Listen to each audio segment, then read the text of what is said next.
Should be live. If somebody is on right now, I'm looking at the chat on my screen here, so please let me know if you can hear me.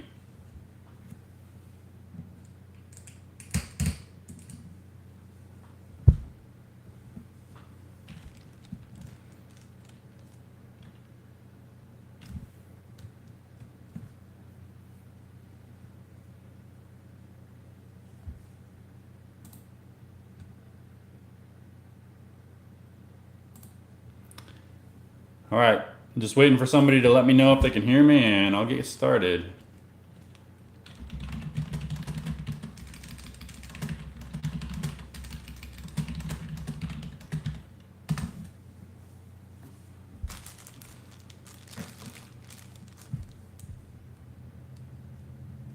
I'm gonna go ahead and share this out really quick while I'm waiting.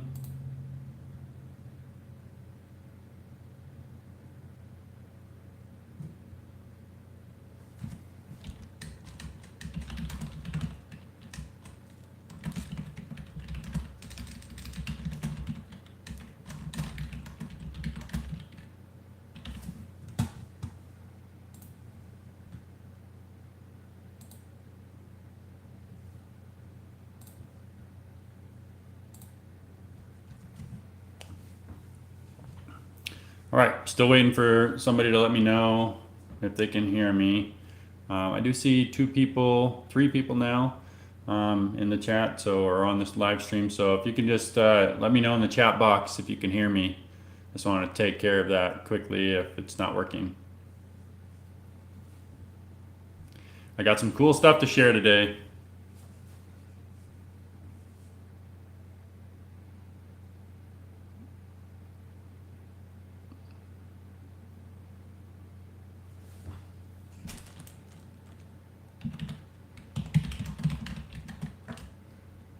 All right, Ryan, thank you.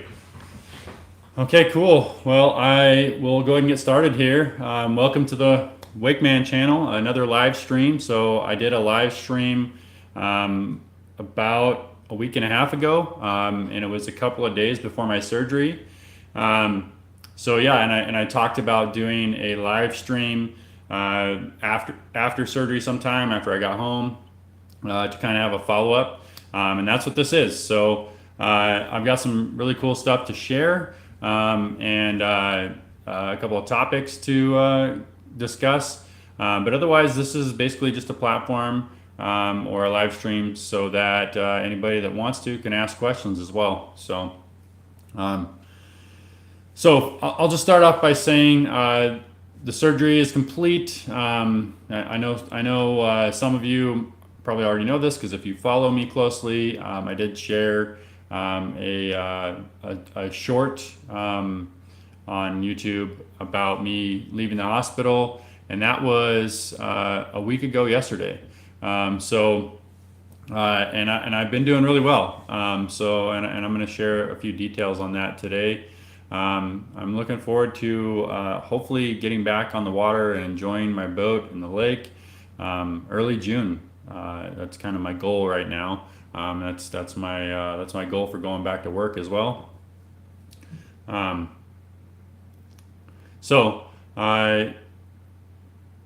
just say I see Wade Solomon messaged me and said he wasn't gonna be able to make it, and then I see Ryan Knox in. If there's anybody else in the chat, go ahead and let me know you're here. Let me know where you're from.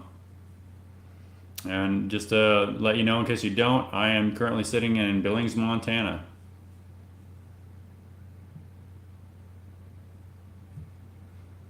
Looks like we got toenails on toast. Howdy to you too.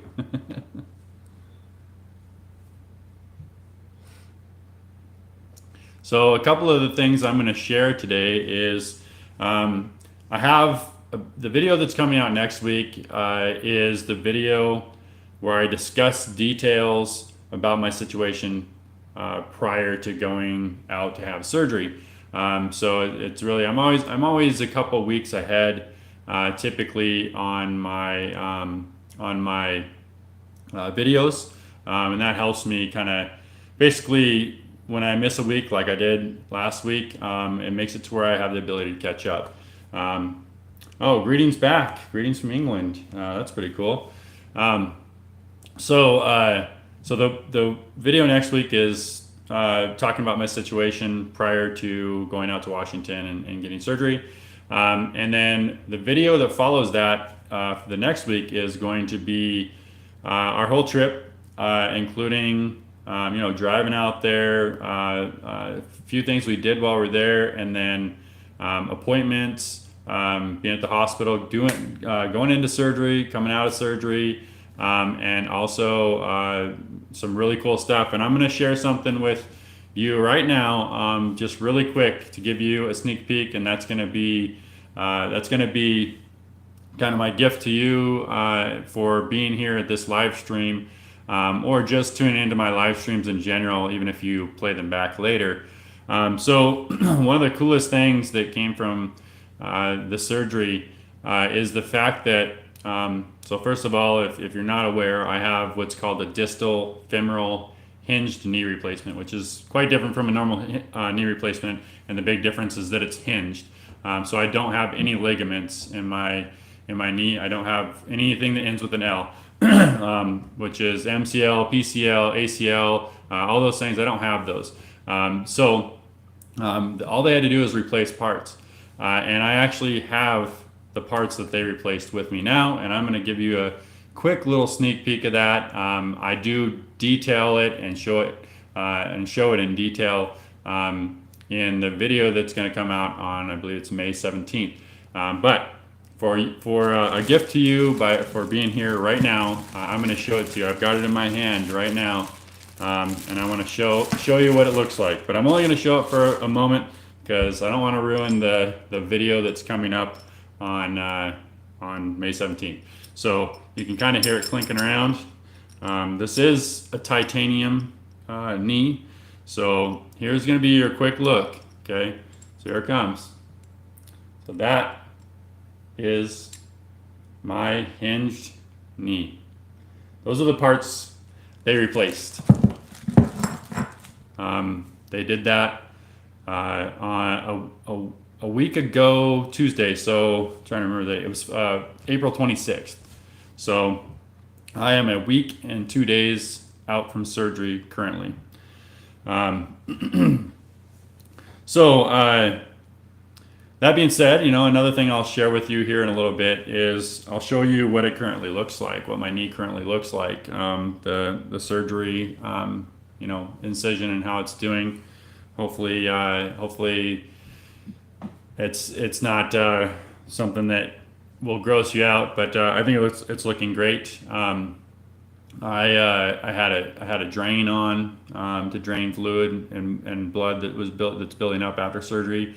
I had that on for a full week after surgery, actually one extra day beyond that because I took it out just yesterday.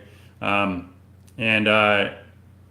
been rehabbing my knee religiously. The physical therapist that I saw right when I was getting out gave me a sheet and said, do all these workouts, do them 3 times a day. And I have been doing those religiously, and I have been feeling my knee get better every day. Things are looking good for getting back to normal in June. I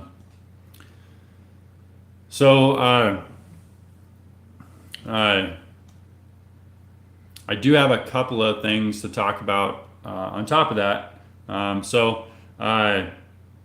I'll show you.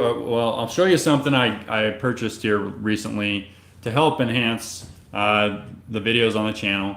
As some of you may know, I use a GoPro a lot. I use my phone a lot for filming as well. I'm actually filming on my phone right now. But I use the GoPro a lot, and I've been doing a lot of vlogging on a GoPro, and it's just because it's handy to take around with me, to mount and everything. So one of the things I've noticed in recent videos is that I hear cracking all the time in the audio. And I think it's just because of 2 things. I think it's because of the mount that I use, which I'll show you here in a second. And it's also because of the standard microphone on a GoPro. And so I've upgraded those, and I'll show that to you. I'm getting a couple questions here, so I'm gonna take a chance to answer that. So we've got Zach Campbell. He says, "What's the total gas price to fill up a G23 these days?"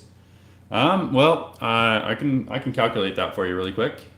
So the G23 I have, and it's been this way for a few years, is a 65 gallon tank. I think it might be just a bit more. Let's just say 66, just in case. I think it might be 65.9 or something like that. So we got 65.9 times gas prices here are generally decent compared to the rest of the nation. I think the pump that I go to right now for mid-grade is, I think it's 409, and I have a little club card or whatever you want to call it, or preferred card, and I get 5 cents off when I go in and pay ahead. So that's 404.9. So I'm going to call it 405. So that's $266.89. So about $267. So not cheap, which it was about half the cost last summer. Not quite, maybe more like 55% of that or something. So hopefully that answers your question. What's your thoughts on the Nautique 210? I think the Nautique, and this is from GT Outdoors. I think the Nautique 210 is a good boat. I think it's meant to compare to the Malibu BLX. Basically, your standard 21-foot wake boat. Obviously, if you wanted something that had ideal performance or best performance for wakeboard wake, and also surf wave, there's the G21. But the Nautique 210 was the 21-foot boat prior to the G series existing. So I think it's a good boat. I haven't personally been on it myself, but I've known of a few people that have had one, and they were perfectly happy with it. So hopefully that answers your question. Four in North Carolina. So you're in North Carolina GT Outdoors. That's cool. You're saying it's $4. Oh yeah, so that's not bad. I know we were just out in Washington, and it averaged between like $4.35 and like $5 a gallon. So I'll show you now. Back to my GoPro setup. I'll show you what I just bought. So here is my GoPro. I've had this mount for a long time. This is a kind of like a flex piece here, and it's got a clamp mount that's mounted to. And I actually have a mouth mount where you can bite on this, so I can unmount and put it in my mouth really quick. So this is like my main mount setup, because I can hold it like this and use it to do selfies, or I can clamp this onto something, flex it around, and get it to work pretty well. But what I did just recently is I bought the media mod, and specifically so I could get the upgraded microphone. And this little piece right here is just meant to, if I can get it off, I'm not sure. Oh, well, I'm not going to try to get this off right now, but this piece right here is just to help with wind.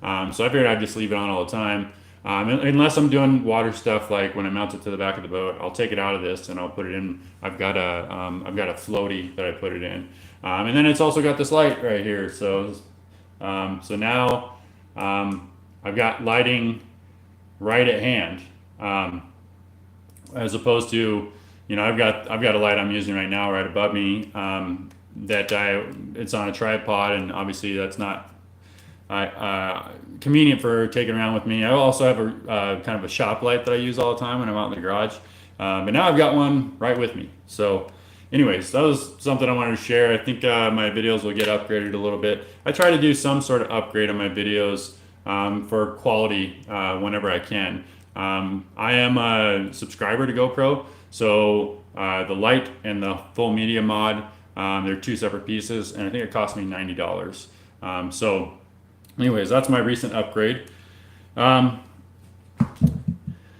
Another topic to talk about is I'm going to, and I actually forgot to do it this week, but I'm going to try to remember to premiere my next 2 videos. And the point of that is to allow for live chat when the video premieres.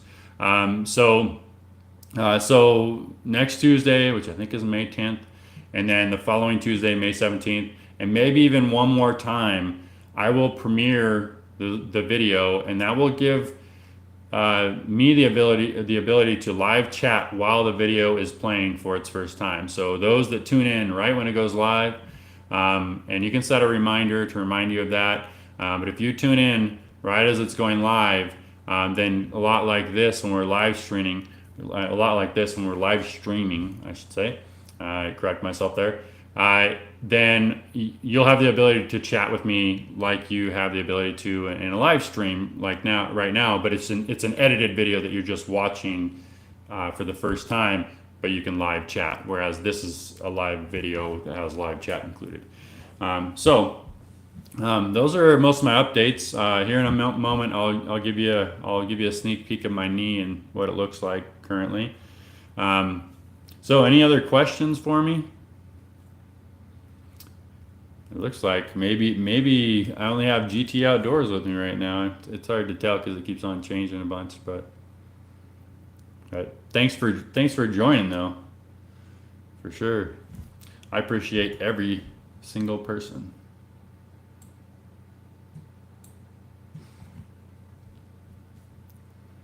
Hi Anne Marie, how you doing? She's my cousin. That's why she said hi, cuz.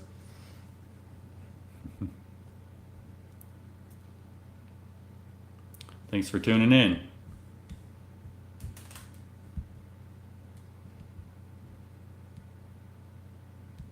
Probably just buzzed by you the other day. We drove home from Washington. Well, we got home a week ago from today, but it was the drive mostly happened. We got all the way to my mom's house on Wednesday, so it would have been driven past you that day. GT Outdoors says, "Do you have any tips for wakeboarding?" What's your current level? Are you full beginner? Like I'm guessing you can get up on a board. Can you jump wake to wake yet? What's your level? If you tell me your level, I'll try to give you some tips. Zach Campbell says, "I'm here, dude. I watch you to get pumped for the lake season here in Texas." That's awesome. Glad I can pump you up. I'm surprised you're. Well, maybe you are. I was gonna say I'm surprised you're not already boarding, but you probably are. I would guess by now. And GT Outdoors says, I have been trying to get a lot of air. Any tips? He also says, "I cannot wait to wake, trying to learn." So getting air and getting wake to wake, most people struggle with this for a while, but it's all about body position. Most people, when they cut into the wake, they'll cut out a ways and then they'll just turn the board, but they're not getting any edge, and edge all has to do is, so let's say your feet are flat on the board like this. Well, you create edge by tipping back on your heels, okay? So most people, when they'll cut out, let's say this way, and if you're left foot forward, you'd be cutting out this way. And then you turn to cut in, and all you're doing is turning the board. If you don't have much edge, you could turn the board completely sideways. You're not going to get much speed. You'll only get speed based on your fins. But what you want to do is tip on those heels as you're turning in, and the more you tip on those heels and lean back away from the rope, the more speed you'll pick up. So that's one thing. The next thing is, most people that are beginners don't have the correct body posture as you're going through the wake. Most will will be bending at the waist and will absorb the wake with their knees. And you want to act like it's a trampoline. As you're coming up through the wake, you want to actually be standing up and don't be bending at the waist at all. And make sure you're pushing down with your legs, not absorbing the wake, but pushing through it. Those are the two big factors that most people struggle with when they're brand new. If you can focus on that, You know, and you can even start just slow, you know, go a little ways away from the wake and just kind of do it one wake at a time and just get more and more comfortable with it. But make sure you're taking a good hard edge coming in, and make sure you're standing tall through the wake, and keep that handle, keep your arms straight, but keep your hips up at the handle. So a lot of people will like hold in the rope like this, you know, and you know, down, maybe down a little bit, they'll hold it in and they think that that's correct, but really you want your arms straight but have your hip at the handle, so that's where you get the appropriate body position. You're kind of, if you think about the rope coming from the boat to you, let's just say this is the rope and this is you.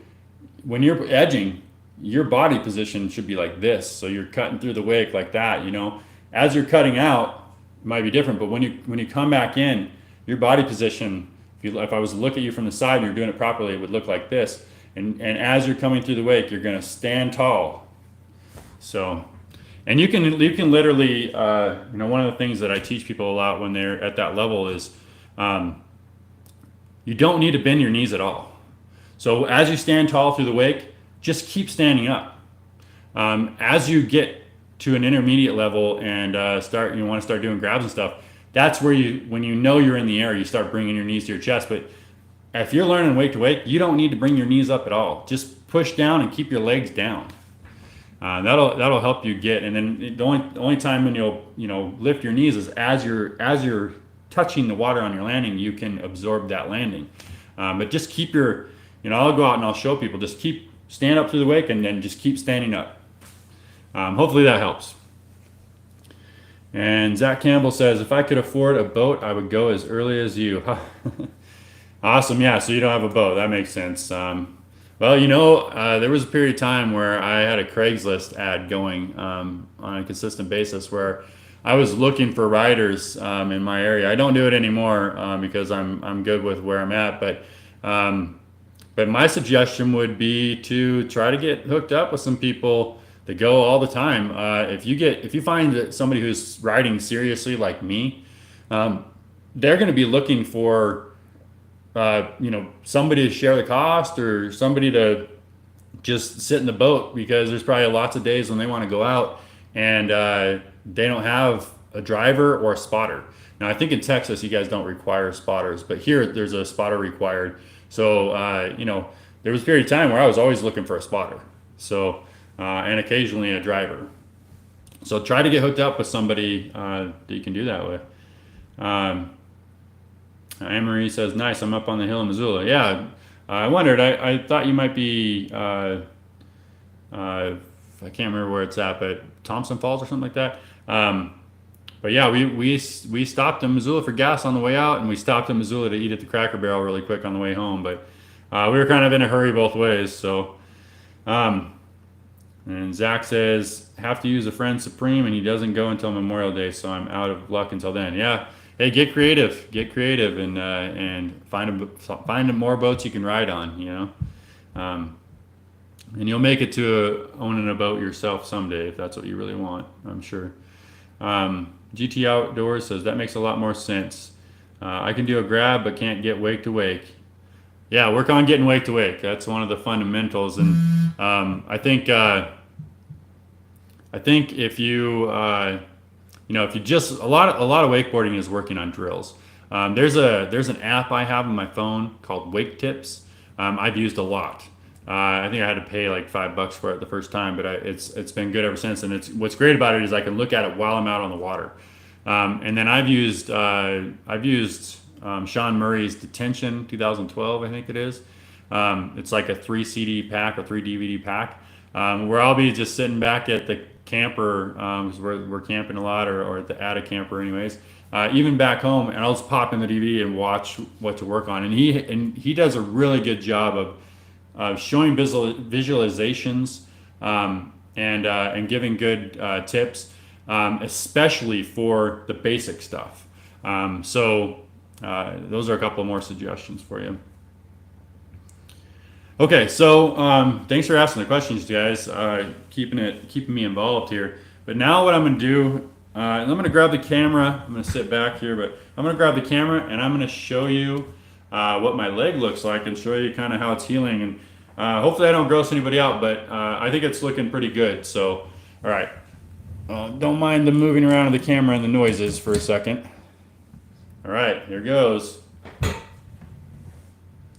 There's my knee. This is just like basically a Band-Aid for where I have my drain. And it's doing really good. I just did it yesterday, so just keeping that on for another day. But yeah, this is looking really good. In fact, there's really no swelling. I know it probably looks like there's swelling, but hold on a sec here. But yeah, there's really no swelling. That knee has looked different from my good knee for a long time now. So really, there's no swelling. If people looked at it that didn't know, they probably think there's swelling, but it's just because they've always looked different since I got the first surgery.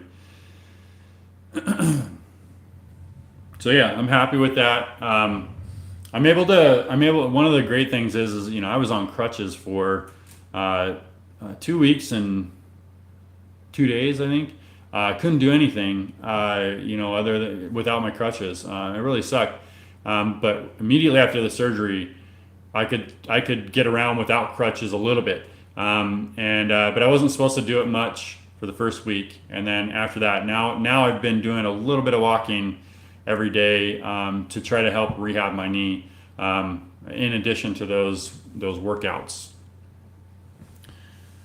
Anne-Marie says, nice, thank you. And then GT Outdoors says, wow, get better soon. Thanks. And so you can get back on a board. Yeah, I mean, that's the plan. There's a good chance that this season might be what I would refer to as a light season. Just because I don't want to, if I feel like it's pretty rough, I don't want to overdo it. But it's feeling good. So, I'm just going to feel it out. I think the month of June will probably be, I'll just be trying to get back into things. I usually spend the times I go out in April and the times that I go out in May kind of getting back into my rhythm, kind of getting my muscles back in shape, knocking the rust off. I obviously have not really been able to do that. And I also did not use this leg for the most part for 3 weeks, which, causes some, deterioration of the muscle. But it's doing great. I don't think that's too much time. For the most part, I just want to make sure my knee's strong enough so that I don't go, busting more stuff. Oh, my brother's on. Keith Mann. You'll be back in a couple weeks. Yeah, I hope so. I'm aiming at the first weekend in June. So we'll see how that goes.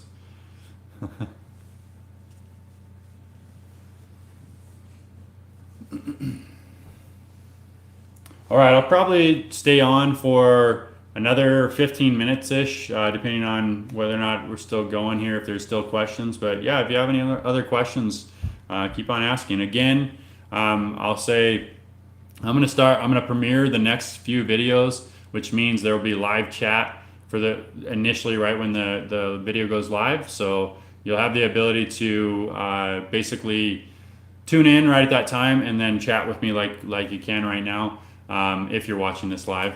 So it just gives you the ability to, you can talk about the video going on and ask questions along the way. So that's pretty cool. And the video coming out on May 17th is a long one. So I think it's like 45 minutes long. So there might be a lot of questions, and I'll be there. I plan to be there for the whole thing and just be able to chat through it. So GT Outdoors says, how did you hurt your knee again? So first of all, I'll say I've actually had this knee replacement since I was 14. I just turned 40 in January, so I've had it. And actually, I got it. I was 14 at the time, but I turned 15 right within a couple weeks after I got it. So I've had it for just over 25 years. It's because I had cancer. So that was part of the treatment in addition to chemotherapy. They cut off the end of your femur and then replace it with this. So that being said, the hinge mechanism is designed to last for like 15 years. I had a repair similar to this one that I just had in 2003 So that was only 6.5 years after the original one. This one lasted over 19 years. I'm sorry, it'll be 19 years this August. So I kind of knew it was coming. I kind of knew it was probably wearing out.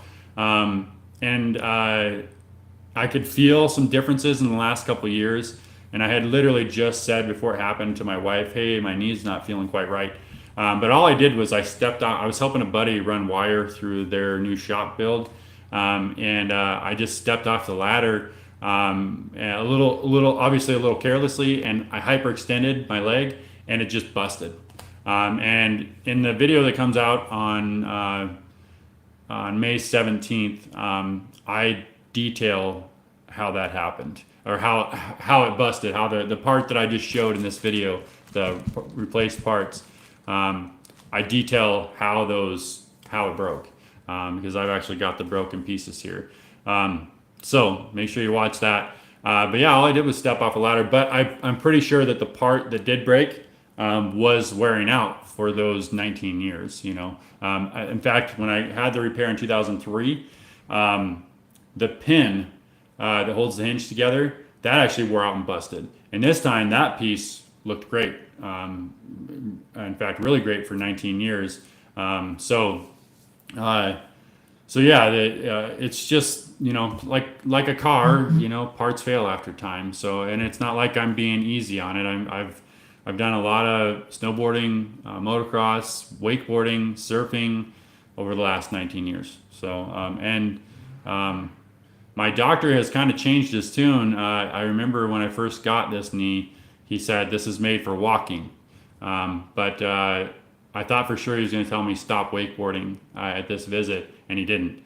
He said that after me, I actually helped change his perception, which is awesome to hear. And ever since then, he's been telling kids that get this same thing, just don't have the worst accident of your life, but go use it how you would use it. So it's great. All right, so I've got some more questions here.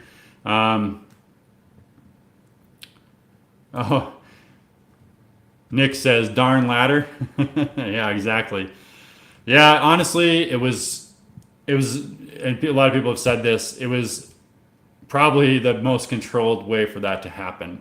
It could have been when I was doing something much more extreme, and it could have had a much worse result. So I'm kind of glad it happened the way it did. A lot of people were like, well, what if that would have happened out on the water? Now, you know, it probably would have been a worse scenario if it would have happened out on the water. The thing is I think it would have been harder for it to happen out on the water, because I rarely hyperextend that knee when I'm doing any boarding, because I always have a knee brace on that prevents that. And I generally have my knees bent most of the time when I'm riding. But either way, you know, the possibility exists. So I'm kind of lucky it happened from the ladder, as opposed to if I was jumping a wake and it happened, I probably would have maybe experienced some more damage, or at a minimum more pain. I was lucky to not really experience much pain.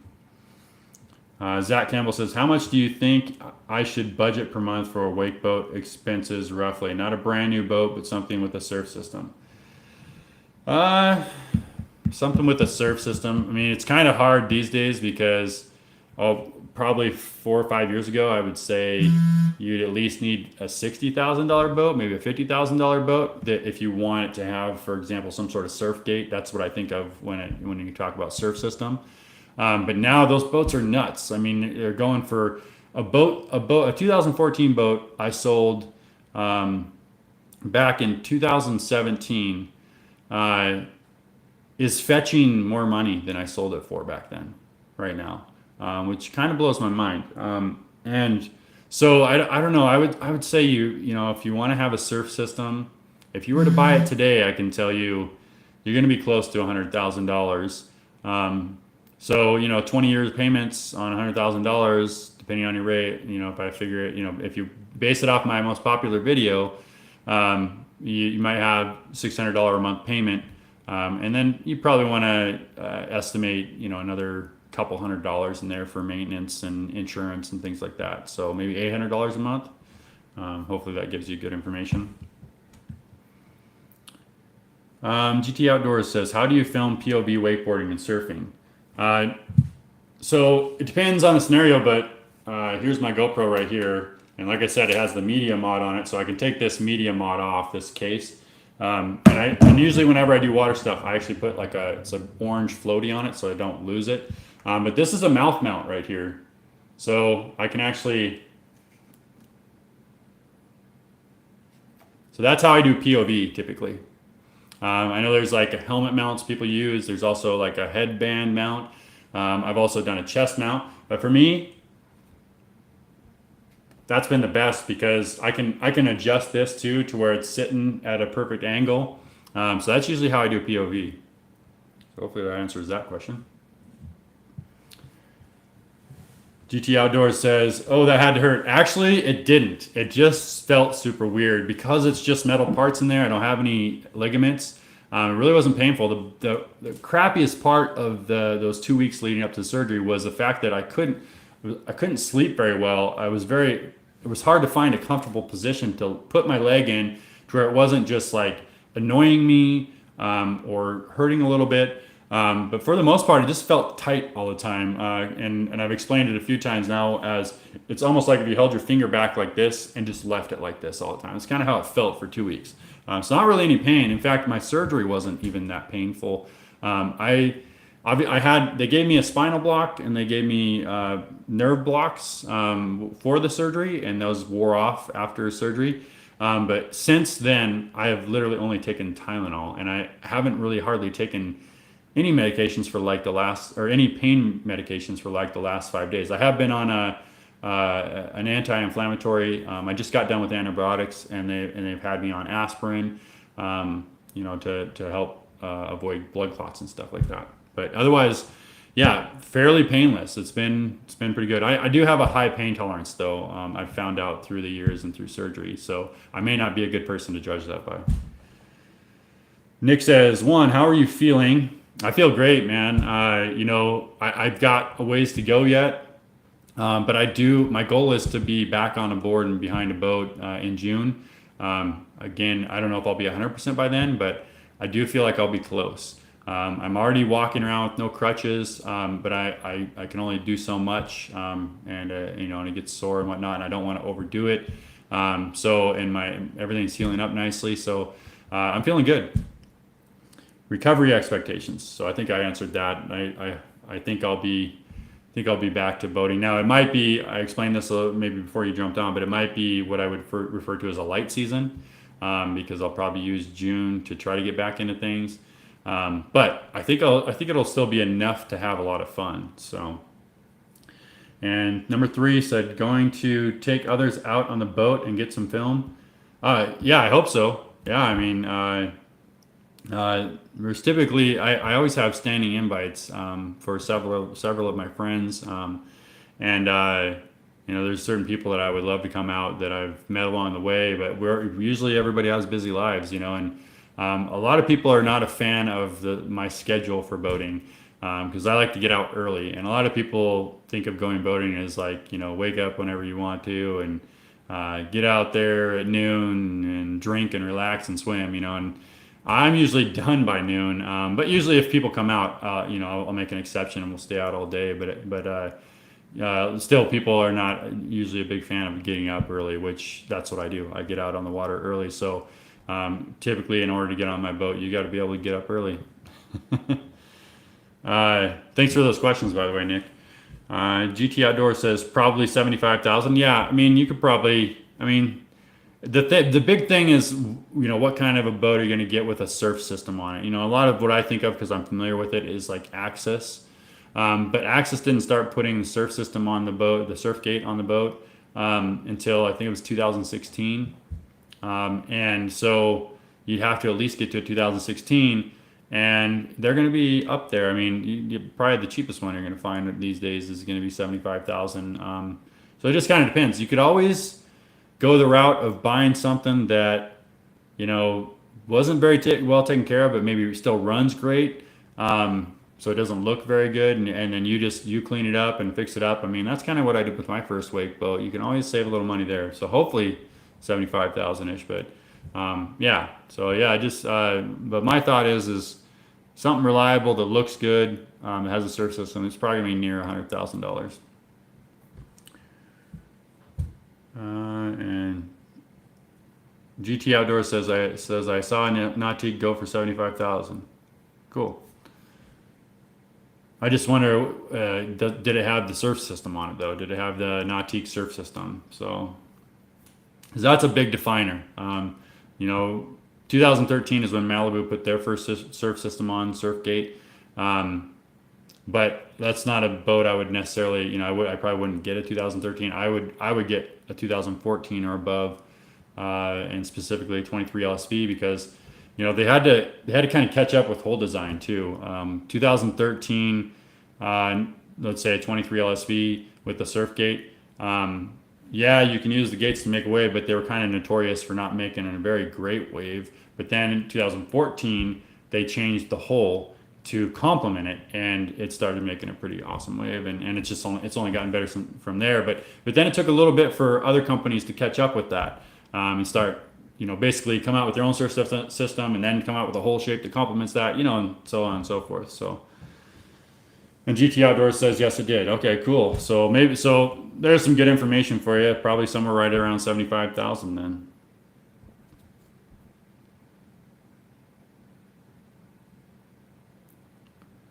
All right. Any other questions? I'll probably jump off in 5 minutes. So about 4:50 or so, well, I guess I'm looking at that clock's a little different. So let's just say I'll round it out to I'll get done at 4:45 here. So super nice days yesterday and today. So you know, I was able to kind of get outside and do a quick walk and do a few yard things to kind of help my knee, and but it just can only do so much at a time before it gets starts getting sore or wore out. So, but it's been awesome to enjoy some nice weather because it's been a while. We've gotten it's been pretty rare to have good weather since my knee broke, which I guess is kind of nice. I'm not missing out on good weather while my knee's out of shape. But I still like good weather. I still like nice weather. You know. I'm definitely a summer person as opposed to a spring, fall, or winter person, but I do enjoy the spring when things start pepping up. Zach Campbell says, plus I need a $80,000 truck to pull it, of course. I don't agree with that. You know, currently the brand new F-250 I bought, I think I bought it for 64,000. So that's a brand new F-250. It is the gas engine, the Godzilla engine, but it's been great. That pulls up to 15,000 pounds. I pulled everything up until my G23 with a half ton. So it really depends on your weights. But I actually preferred pulling with a half ton until I started getting to where it was too heavy. So it really depends on your weights. You know, I pulled with a half ton for my 2007 23 LSV, 2014 23 LSV, 2017 23 LSV, and my 2018 24 MXE. Now, when I went to the G23, and I would say specifically my 2022 G23, that's where I was getting I'm getting outside of the weight that it can handle. Plus, we got a bigger camper, and that's really why I upgraded, because my truck at the time was still handling the 2018 24 MXE. So you could get a nice half ton, which, you know, you could probably find one for 20, 30,000 that would be nice and reliable, you know, not too used and do the job pretty well. So based on GT Outdoors saying he saw a Nautique go for 75,000 with a surf system, maybe spend another $25,000 on a truck, you know, there you go. You're looking at about $100,000. Sometimes that stuff depends on whether or not, you know, there's a lot of people out there that own these boats that own lake property too, and they're the ones that can get away with not owning a truck, because you can actually have a dealership deliver your boat to your lake house for you, and then if you store it with them, a lot of times they'll pick it up and store it for the winter for you. You don't even have to have a truck. That, or you can borrow a friend's truck or something like that. But yeah, it's not my case, so I'm not used to that. Jason M, any changes or updates to the lake property? Yeah, that's a good question. So I've got most things lined up. I am still basically, once I broke my knee, it kind of put a few things on hold. Mostly the fact that I'm working on a construction loan, and I've been waiting for a few pieces, but I'm hoping to get everything submitted to basically apply for a construction loan, probably beginning of next week. So I hoped to have that done, probably 3 weeks to a month ago, but then I broke my knee. So that's kind of the only thing that got thrown off. But otherwise, I've got things lined up. I've got somebody ready to do concrete. I've got somebody ready to basically mostly general it. But yeah, I'm just waiting for a few more pieces of the quotes, basically, and have a kind of a finalized quote to submit. So it's still in the works. There is a chance, I would say, that the construction loan doesn't work out the way I want it to, and maybe it doesn't go through. But there's some good things coming up here. So for me, that I can't really say much about yet. But that there's a chance some of this doesn't happen, but I actually think there's a better chance that things will happen. So yeah, it's moving along, but kind of slow right now, and kind of has been slow since I announced it. But I've been working on it, making lots of calls and trying to line things up. I'm really hoping, and I think this is part of what got pushed back for me, is I was actually hoping to have the concrete poured sometime this month, and that was when it was originally scheduled for. And then the framing, windows, doors, siding, roofing, I was hoping to have that would all be done maybe midsummer, or maybe at the end of June, or mid-July. And then I would be able to basically pull my camper in and use it like that until September, until we're done with our season. And then I would start finishing the inside of it, and then hopefully be able to Airbnb it, start Airbnb-ing it by the end of the year. But it's at least a month behind, I would say, in that scenario.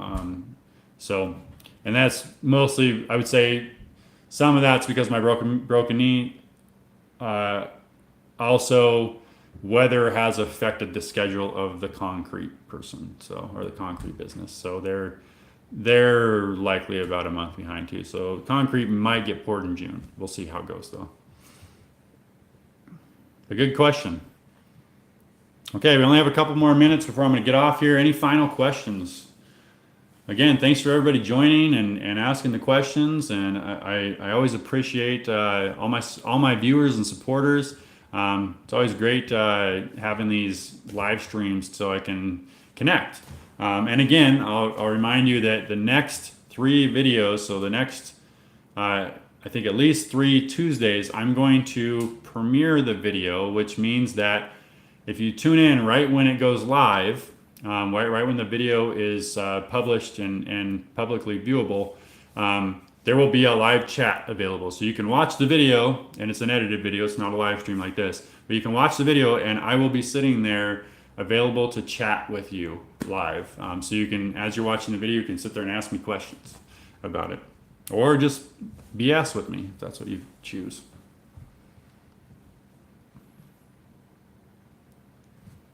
Okay, we got 1 minute here, and then I'm probably gonna hop off. Any last questions?